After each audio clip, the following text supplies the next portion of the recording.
Okay guys, this is the new Flex Fuel Kit for the FA20 WRX.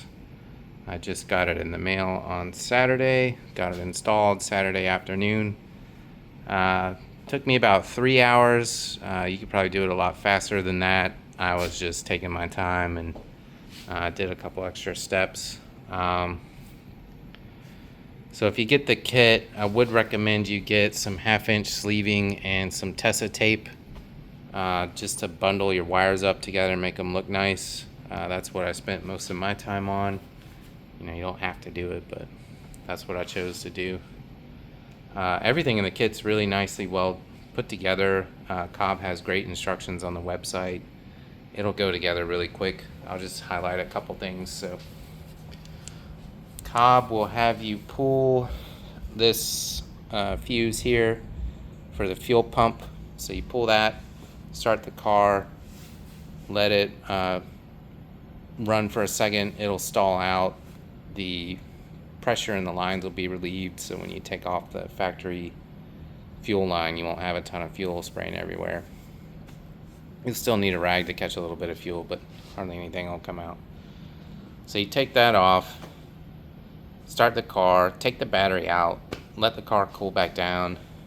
Do the pre-assembly on the ethanol harness. So you hook the hoses up on the ethanol harness, you plug in you screw in the fuel pressure sensor into the I guess housing.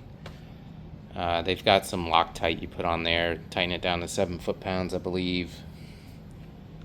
Then they'll have you screw the gateway onto the bracket using the Allen screws. All that's pretty straightforward.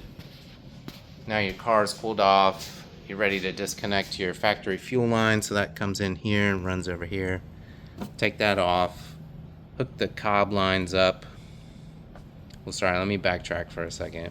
Before you do that, you'll want to mount the ethanol sensor first. You take this bolt loose, this bolt loose, this bolt loose. That way you can slide the bracket behind the fuse box here. Make sure you use this hole on the bracket, not this one. So that's the one you want. So yeah, so you got your ethanol sensor in place, you bolt it back down.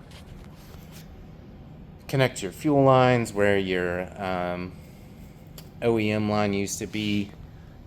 I had mine horizontally, so this is the short hose. So I had my short hose oriented horizontally. I had the long hose oriented vertically, so the long hose goes up and connects here, short hose connects up here.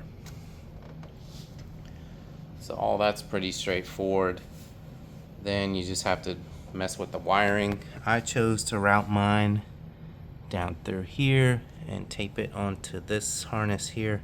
So this is for the fuel pressure sensor. And then, like I said, I was saying I got some 1/2-inch sleeving, so I've got the ethanol cable and the fuel pressure sensor cable both in this sleeving. I've got it on some factory wiring down there. Let me get a flashlight so I can show you the rest. So I routed mine up through there and then connected it to that cable there. So I just zip tied it onto that one that's there from the factory. Ran it across all the way. Comes across, comes out over here. I connected the ethanol sensor to port 1, the fuel pressure sensor to port 2. I'm not sure that it matters, but that's what I did. Then you have to connect the vehicle to the computer. So this cable is going to go down and connect to the back of the ECU. This is where it differs from 15 to 17 and 18 and up. I think the connection for the 18 and up ECU is a little different, but the 17 I can tell you was super easy. There's one cable on the back of the ECU. Let me see if I can get it. So let me zoom in. It's this cable on the top there with the red and the green wire there on top. So that one unplugs. Then you plug in the COBB harness into your ECU. There's a female adapter on the COBB harness that you connect your OEM adapter to. So that's how COBB like taps into your Canvas network. Just like that. The other step is there's a ground cable that you mount to the strut tower back there. I didn't have any trouble getting to it. I guess if you have an AOS, you're gonna have to mount it somewhere else, but it works fine for me with the catch can that I'm running. So yeah, so you get all that together, and then you're good to go.